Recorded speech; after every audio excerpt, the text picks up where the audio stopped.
Welcome to the Ian Bousfield Experience. I'm glad you're here. This series of podcasts are just things that come up in my mind when I'm thinking about playing, when I'm thinking about teaching, and general thoughts about music. There are some things here that I hope you'll find really useful. And don't forget, if you've got any comments or if there's anything you want to discuss further, go to ianbousfield.com. A time when music was better? ? This is a subject that so many people have addressed, and I feel infinitely underqualified academically to plow into this. But hey, this is my podcast, and I'm allowed to have a go at anything that I want. So here are my thoughts on a time when music was better. Because of this shutdown that we're all experiencing, our teaching has all gone remote. That means we're all teaching, doing distance learning. And those of you who've been listening to these podcasts will be aware of the three layered strategy that I use with my students, and I'm enjoying very, very much. The first is obviously the one-to-one FaceTime that I have with them every week. And that's reducing in time. In some of them, it's only 10 to 15 minutes where it's like, how are you? Are you fighting with your mom and dad? Are you okay with your girlfriend? Everything all right? What have you been cooking? What have you been eating, drinking? How is it where you are? And to discuss, how they're feeling. I get a sense of judging emotionally how they're doing with the situation, because it's not easy for any of us. So that's the one side of it. And I tend not to play anything for them, and they don't play anything for me. We talk things through. And then the next thing is the series of recordings that they send. Sometimes I've got students who send me a recording every day, and I give them real-time commentary over what they're doing and discuss with them how they can move forward. I don't want to waste too much time explaining this, you've already heard this. But the third bit is the one that I'd like to concentrate on in this podcast, which is the listening list. I wanted to give my students a list of recordings, which was not my all-time top 10 Desert Island discs, or even, my favorite recordings, what I listened to through my life. So there was nothing autobiographical, really, in the list. And I think there was only one of my own recordings that I put on there. It was a series of recordings that I felt were important to my students, both historically, to understand how we've come to where we are today as musicians, doing what we do in our aspect of music. And the other was to inform their fantasy, because the most important part of any musician's technique is their brain. And so we'd better educate it as well as we can, hadn't we? The further away you move from the brain, the less important the equipment is. You've got your brain, your physicality, then the mouthpiece, or who knows, the bow, the string, whatever, It moves, that's all less important.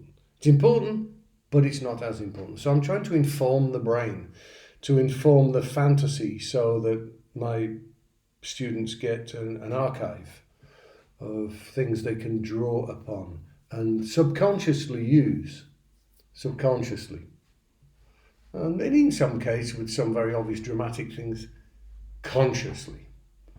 Now, it would be unfair. So there's a list of like 48 recordings, and it's growing the whole time, because every week I'm saying to certain students, you should listen to this, or this, or this. And it would be unfair for me to set this list for my students without listening to it myself. And so rather than putting bloody political discussions on and finding out how our leaders are getting coronavirus wrong, I've decided to stop getting depressed by that, and I've stopped reading my Facebook feed, and I stopped listening to the radio, and I've started listening to my own recommended listening list. And I'm astonished. I am really, we all think we're so bloody smart. We all think we're so good. It reminds me, I always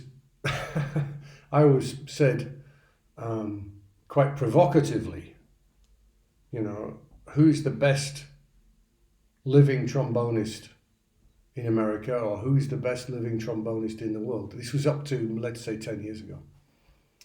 And, you know, the hands would go up everywhere, you know, and, you know, the usual short list of names would come up. Mine was never on it, but there you go.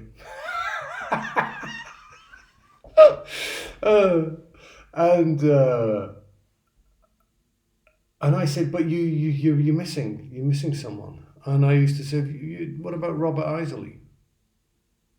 And these kids said, what? Who? Robert Isley. I said, the greatest living trombonist. I think at the time he was like 90, or, you know, I think he died when he was 92.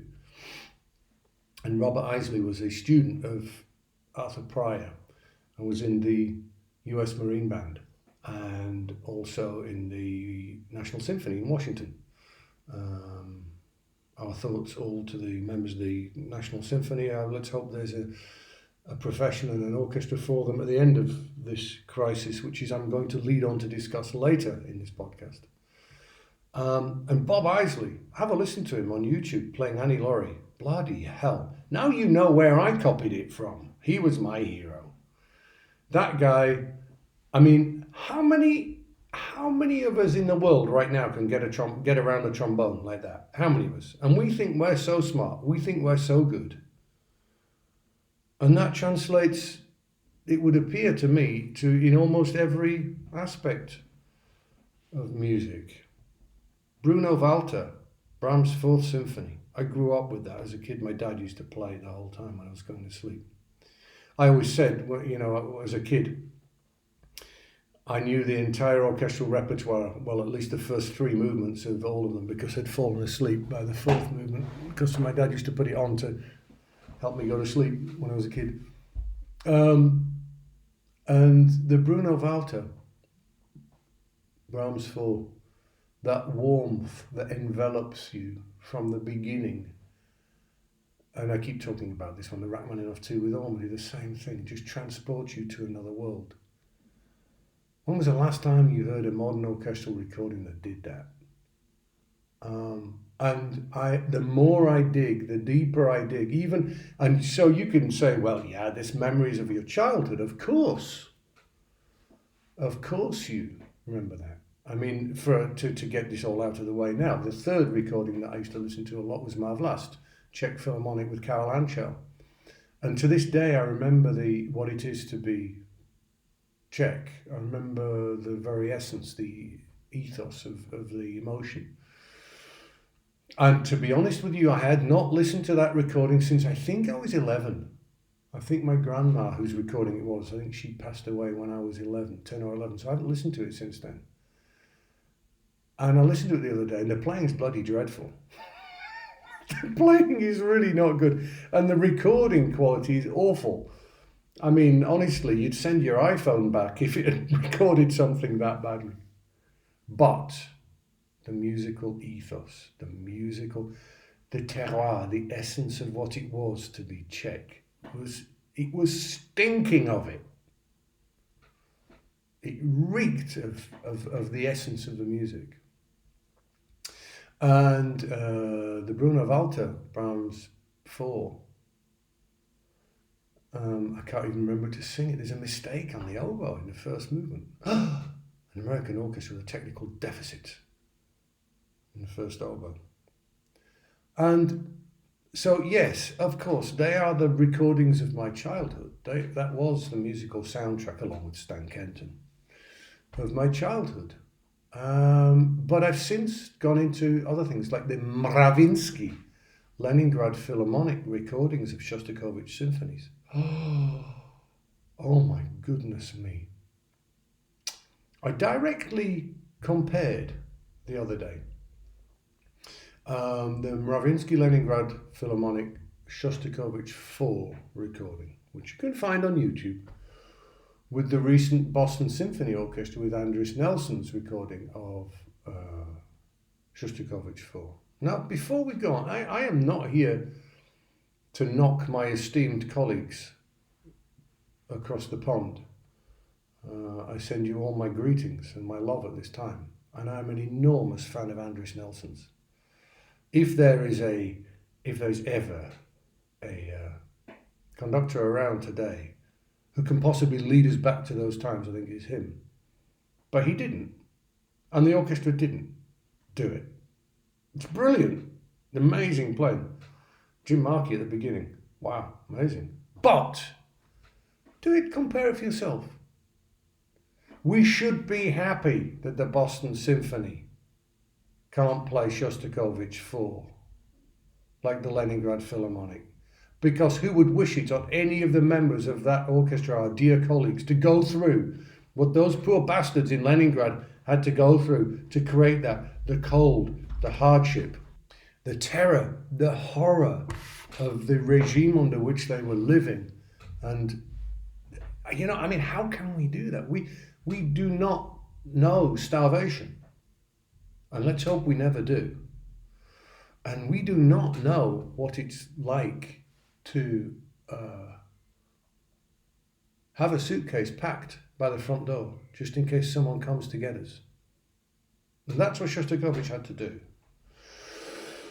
And so when we look at an extreme example like that, we should not be surprised that the Boston Symphony cannot transport us back to there, and we should be happy that they can't. So this question mark, this is why there is a question mark after a time when music was better, question mark. Because do we really want that? If you listen to the iconic recordings of all time, the Mahler 9 in Vienna with Bruno Walter. I'm becoming a bit of a Bruno Walter fan, as you can tell. Those kind of things, as the Germans were marching in, as the Nazis were marching into Vienna. Do we really want to go back to that? Which English conductor was it? Malcolm Sargent or Thomas Beecham, who said musicians play better when they're starving? Very nice. Thank you very much. Do we really want to go back to that? I don't think so. Another aspect that I think that has been left out of this is that back in the great recording days, those eras of the 50s and the 60s, conductors were much more allowed to be much more tyrannical than they can be today. Notice the choice of the word allowed to be. I think if we give them a chance again, some of them would be just as tyrannical today. Ralph Sauer, if you're listening to this, your old, great, loved colleague Byron Peebles once said to me, he used to sit in his car in the morning and look in the mirror and say, "Please God, not me today." How many of us have encountered that? I think I encountered that a little bit, only once in my life with a much now revered, loved and cherished Stanislav Skrovaczewski when I first went to the Halle Orchestra. He was a disciple of George Szell, and so he tried to have the same sort of reign of control over the orchestra that Szell had over Cleveland. I'm on the one hand a George Szell fan, but on the other hand, there's another great thing that was the great conductors of the 20th century on YouTube or something like that. And there are some interviews with that guy, and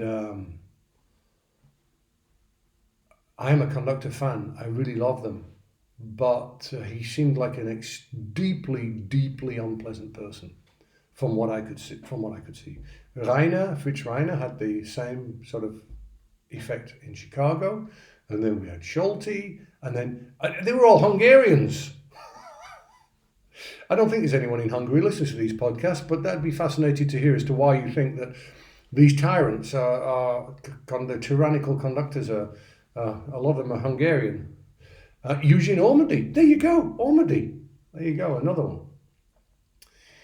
It's amazing. So conductors were tougher on us back then. Your job was under threat with every thing you played? You know, there was a joke in the Halle Orchestra where people would do an impression of Stanislav Skovachevsky speaking, where they would say, they would do an impersonation and say, "First oboe, thank you, your playing was beautiful, you may keep your job." Um, and so, like I say, I did experience that a little bit, but not an awful lot. But it was very shocking for me. I was young. I was 19, 20 years old at the time. So that's another reason. Also, if we go back to those recordings in the 50s and 60s, you were laying an absolute legacy down, and so it turned out to be. I still kind of remember being a kid myself, that making a recording was a big deal. It was, you had the opportunity for forever to lay down something really special. And then, of course, I remember when I went to the London Symphony Orchestra in 1988, it was kind of like the explosion of the CD era. And so everything that had been on LP needed to be re-recorded. And all of the companies were seeing how quickly they could get all of the repertoire back out on the shelves, you know, and all of these unknown composers were just being, you know, knocked out there. I remember one time with Naimi Yavi and Chandos, Great Days. Sitting out to, I think we were booked 4 sessions to record a symphony, and a Brahms symphony. I think we recorded them all. And then, you know, you're doing a CD a day, rehearse, record. It actually happened. And so we were making a CD every week with whoever the recording company had employed to come in and do it. And of course, how can that be special? Back in the 40s, 50s, 60s, you know, you would have a tyrant intimidating an orchestra for weeks on a Brahms symphony. Then they'd do it in a season concert. And then they'd go on tour. And then they'd get back from the tour. And you would lay something down for posterity. I mean, massive investment of time and effort and energy in those recordings. Now, also, if you look back at that time, the people were different. They had experienced hardship in life. And here we go again, we're going back to hardship. They'd experienced hardship in life which showed them the beauty of our existence when it appeared. So they could take you to hardship because they'd been there, but they could also show you the truth and the beauty of life because they appreciated it perhaps more than we do today. Who knows, we may be in a time now when we're going to unfortunately be faced with similar things. So when I started in the music business in the early 80s, late 70s, early 80s, we had people who had been refugees in the Second World War, who had been bombed out of their house. My father was bombed out of his house and injured. And you had people who'd fought in the Second World War. And all the rest of it. Shouldn't be too much of a depressing podcast, because the positive side of this is what can we learn from that and how can we grow into the next generation of music. I once had a discussion with another wonderful London first trombone player, who I'm not going to name here because I haven't asked him whether I can, about nerves. And we got onto the subject of beta blockers and meditation and what could be done or whatever. And he said, you know, back in our day when we started, nerves was not the issue that it is today. a lot of the people on that platform had been on a battlefield. You're not going to get scared by a bloody Brahms symphony, are you? And it's an interesting point, I must say. So where do we go from here? We are all in a position to stop and think about where we are. We all have time on our hands. Listen to those recordings. And I'm sure you'll hear exactly what I'm talking about. In my love of doing time travel and being taken back to another era, those old recordings can do that for you. Incidentally, going back to my favourite recording, the Brahms 4. The Columbia Symphony Orchestra, here's another interesting point. The Columbia Symphony Orchestra was a bunch of freelancers put together to do recordings with a certain number of conductors. I think Bernstein did some, Beecham did some. And they were the Columbia Symphony was basically the New York Philharmonic. And I think that Brahms 4 was done in 1948. Some recording historian nerd will no doubt correct me, and I'll be very grateful for the correction. It was 1948. In 1951, Bruno Walter recorded Brahms 4 with the New York Philharmonic, and it is nowhere near as good. So the freelance musicians, are they under more pressure to play better than those with a stable contract? Do we help ourselves? Is this good for business? So we have this time to stop and think about what we have been doing, how we've got to where we are, and where we're going to grow from here. I mentioned on the live podcast last Friday of a dangerous situation into which we go. When I was a kid, being a publisher and an arranger was a career. It was a profession for a lot of people. Because if you did an arrangement of something, they would earn money off the royalties of people buying it. The publishing company would give up to 20%, although that's been knocked down these days, up to 20% of the sale of that piece of music to the arranger. And composers earned money because people bought copies of their music. How many of you out there own original hard copies of everything that you have? I have students who do not own a single piece of music. And they laugh at you if you suggest them buying it. I have friends who have PDF'd everything. And at this point, I'd like to congratulate two of my esteemed colleagues, Professors Bill Stanley and Jacques Moget, both of whom insist on only original copies in their teaching studios. Well done, guys. So being a publisher, being a composer, and being an arranger is now no longer a profession. Okay, check that one off. That's gone. That's no longer a profession. So if you, as students out there, were not quite going to make it as a trombone player, but you did good arrangements, forget it. That line of employment is out. It's gone to you. Now, we used to earn money for making recordings, and I used to do quite well at making money. People paid me to make recordings, you know. They don't now. And all of you guys out there, you can listen to anything you want on, you know, the usual streams, pretty much free of charge. And I don't get anything. And not really. All the money goes to a few billionaires who are taking all of our money.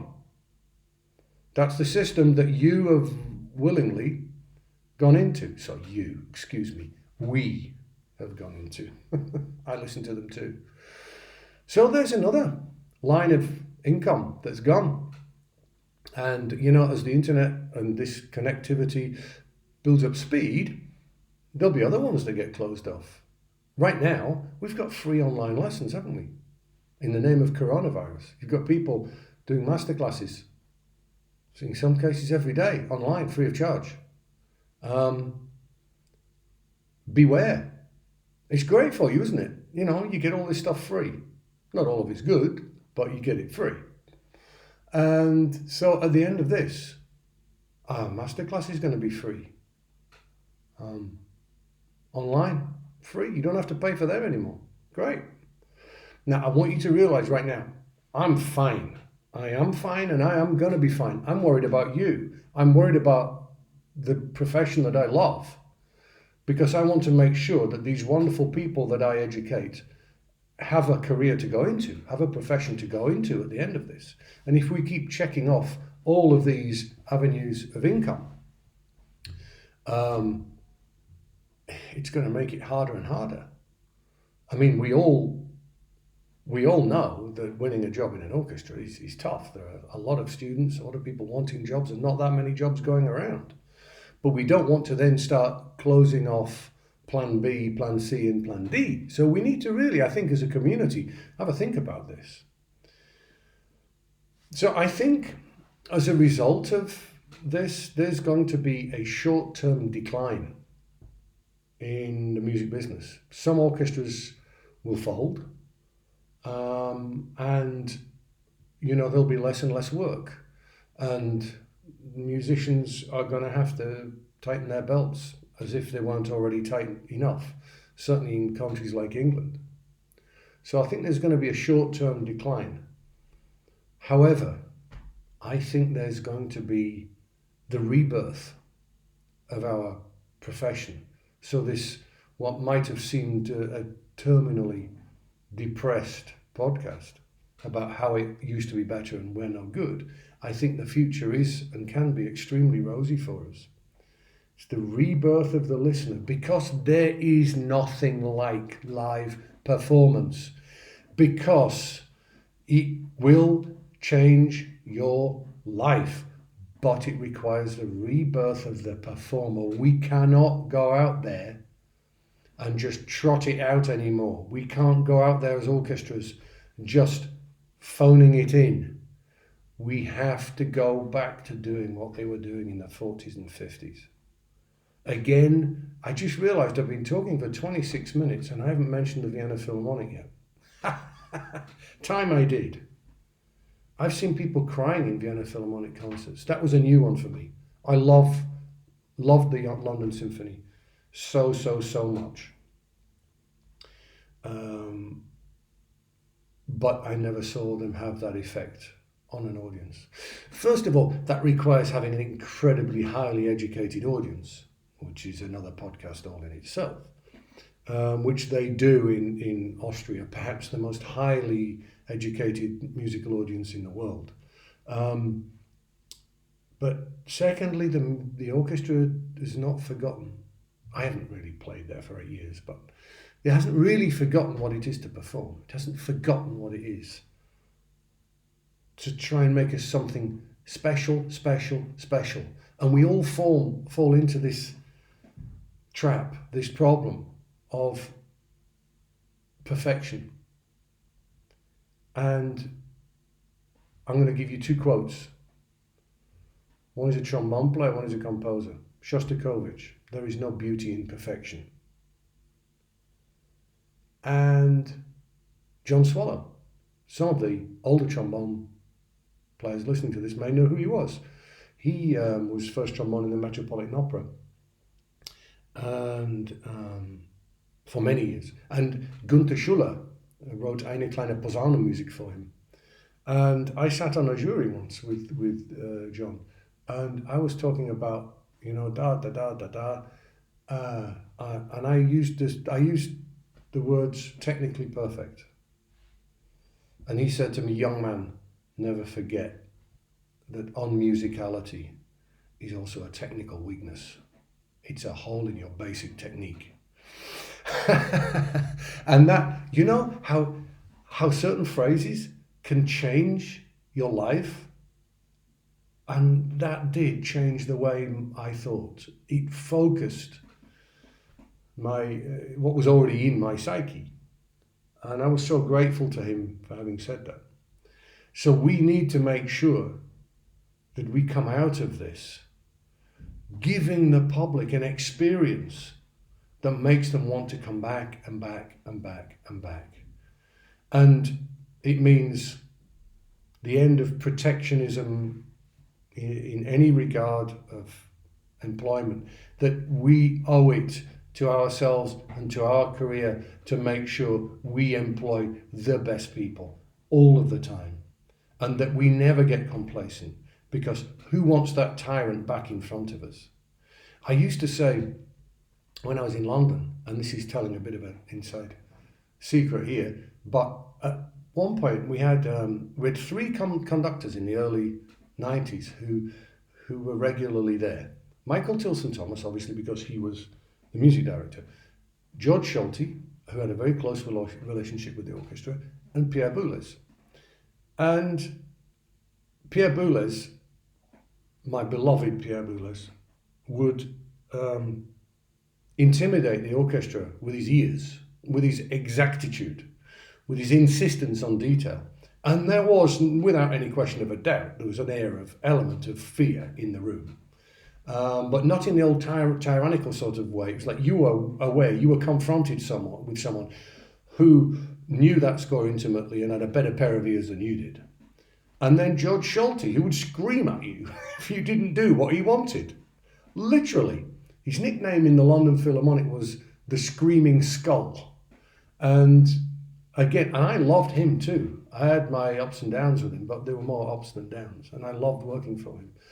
But he had people scared to death, screaming at them. Usually, I have to say, it was if he saw any resistance in their eyes. That was just another inside tip. You know, if you've got a conductor in front of you, try and do what they want. Don't show resistance, and you're going to be okay, basically. Then there was Michael Tilson Thomas. And Michael would ask once, politely, respectfully. And I used to go to people and say, what the heck are you doing? Do you want him to scream? Do you want him to put you in fear of your job? Do we need this? Do we have to do this? This guy's just been infinitely respectful to you and you didn't do what he asked. And he was so decent that he never asked again. Because he respected the person listening enough that they heard what he wanted. And if they chose not to do it, he didn't insist. Is that the kind of, that is not the kind of environment that we want in the future.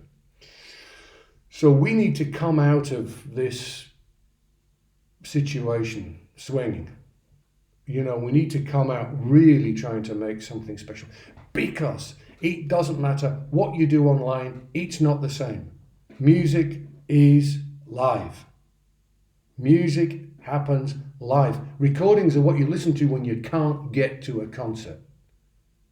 They can only be a replacement for us. We can only be replaced if we allow ourselves to be replaced by doing mediocre concerts. So we have to show the listener, the live audience in the concert hall, the beauty of person to person or ensemble to audience, direct communication of emotion, of feeling, of time travel, of excitement, of danger. We can't go into a concert hall and trot out performances of, in inverted commas, perfection. We need to show the audience the fragility of human endeavor and of striving. The more we strive, the more we have to fight, the more emotion goes into the music. In many ways, the more easy we make it for ourselves, the more comfortable our lives, our existences are, the more easygoing it is, the less likely we are to really stand up and deliver. And the way forwards for us now is to find a way of reproducing what they had in the 50s. 30s, 40s, 50s, the old way of performing without the hardship. That's our challenge as we move forwards. But without that, I think we're going to lose our audience. I think this is what he's going to finally do. We all thought it was great in the beginning to be online. All the cool guys were doing that. That's what everyone did. We all, it's all going digital. It's all going online. You will look what's happening. Our careers are going to slowly disappear. And, very few people, like I say, don't worry about me. I'm pretty sure I'm going to be fine. But we need to find a way of moving out of this to keep our profession alive, because it's the beauty in what we do. Let's not forget that the majority of our audiences are not going to notice if you play slightly out of tune. They're not going to notice if you make a couple of mistakes. And to be fair, they wouldn't care if they did. Now, that shouldn't be an excuse to sit on a stage and play deliberately badly, but we should definitely quite deliberately be taking risks that could create something. They might not notice the intonation, but they would notice the excitement. They would notice the drama that they notice. I've mentioned this before in podcasts. I remember Rostropovich, never mind the greatest cellist of all time, one of the greatest musicians of all time, certainly in my lifetime. That guy had the ability to make corporate businessmen, having drunk half a bottle of champagne, cry. That they were there at the concert because the company had sponsored it and they didn't really want to be there, but they felt they ought to. He could bring them to tears, and he didn't do it by perfect intonation, hitting all the notes right in the middle and making a very nice sound. He was accessing something else, and that's what we have to bring into the concert hall now. So I think, and we can do this, I see a really great future for us at the end of this situation. And I'm very, very much looking forward to how this is going to grow. Musicians are essential. We've adapted throughout the years and will continue to evolve.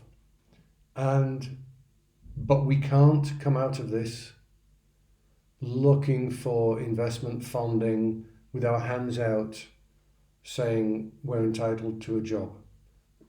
Yes, we can, but we've got to show that we're worth it. When we come out of this, we need to be that breath of fresh air that people missed all of that time that they were in lockdown. And there endeth this lecture.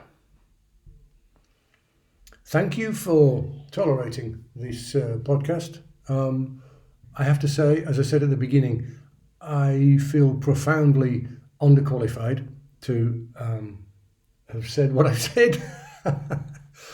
But perhaps it will start a bigger conversation in the room, and I'd be very interested to hear your thoughts on it. So there you go. I hope you enjoyed that. If there are any issues that you found particularly interesting, don't forget to contact me, and always go to ianbousfield.com for lots more interesting stuff.